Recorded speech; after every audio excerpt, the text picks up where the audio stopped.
શિવા એક શાંત અને સમજદાર છોકરી હતી.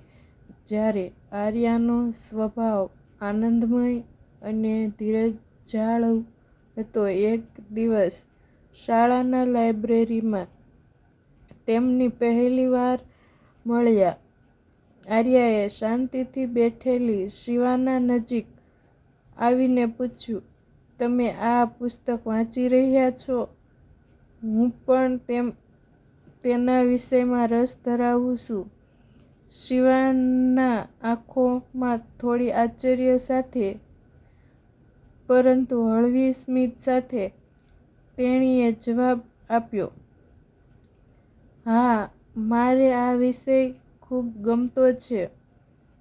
ત્યાંથી તેમની વાતચીત શરૂ થઈ અને દિવસો જતાં જતાં મિત્રનો સંબંધ પ્રેમમાં બદલાઈ ગયો. આર્યા શિવાના દરેક નાના સપનાને સમજતો.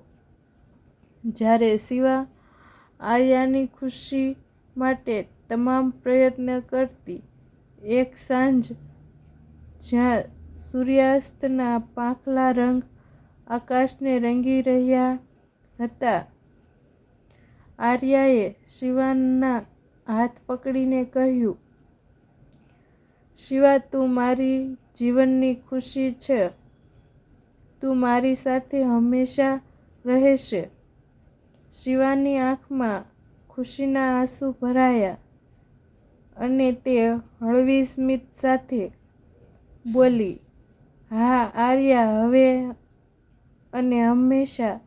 આ રીતે શિવા અને આર્યાનું પ્રેમકથા નાની પરંતુ દિલસ્પર્શી વાર્તા બની જે હંમેશા યાદ રહી.